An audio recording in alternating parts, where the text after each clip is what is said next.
All right, sales guys, Allied Fencing. Let me give you guys a pointer when it comes to gates. Because you guys are out there measuring the gates. We need to have a measurement that we can rely on so we can deliver on that gate without having to go back and measure. Allied Fencing, Christian Henke here. Huge gates, small gates and fences. We got you covered. Same day quotes. We love who we're working with. We really like the guys that we're becoming in the process. So come here, Ernie. Check this out. Okay.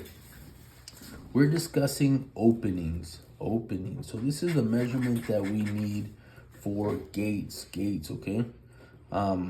There's many different scenarios here. So here we have a building, here we have a post, right?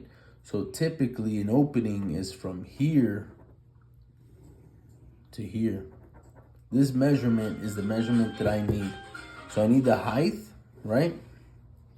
How tall you want that gate to be, and that opening that's in here. Now, it's okay if you tell me, hey, the opening is X amount, right?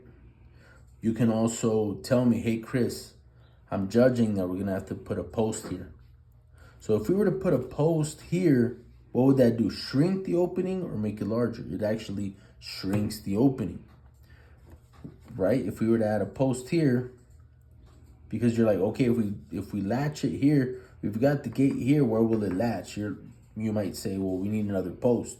There's other options, but adding a post is one of the ways. But if all you have then and there, this measurement to this measurement, give me this measurement, but tell me, hey, the opening minus a post, telling me that the opening you gave me, we still have to add a post in.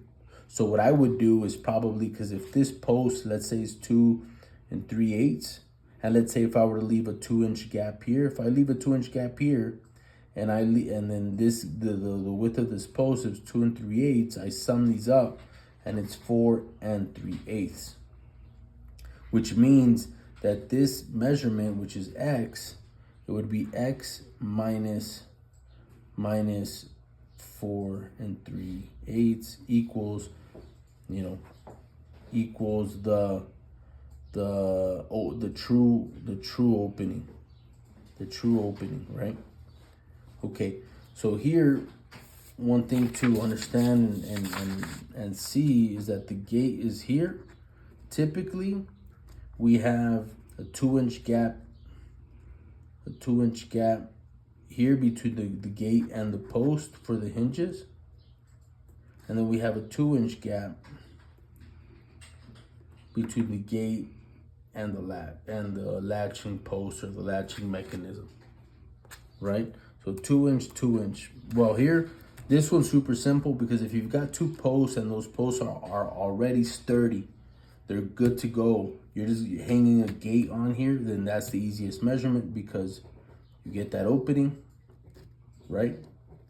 This is all I need, this opening, and you give me the opening measurement. And then we worry about welding the gate, making it in a way that it'll fit that opening perfect. Here, it's another thing. We're looking at, okay, this is a building, there's a rock wall, there's no posts here.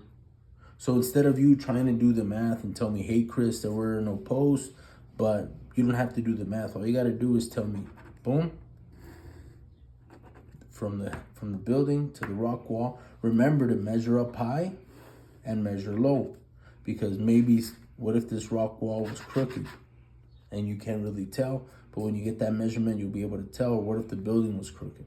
So opening here, opening there, and then we get the smaller of the two, and that becomes our X. But you'll say X minus 2 posts. Does that make sense? Because we'll add a post here and add a post there. So if we know exactly the situation, so if you guys wanted to, on another sheet of paper, this is what you should do, kind of draw it like this, so that when you hand off the gate so that it can be made, we understand exactly what we're dealing with.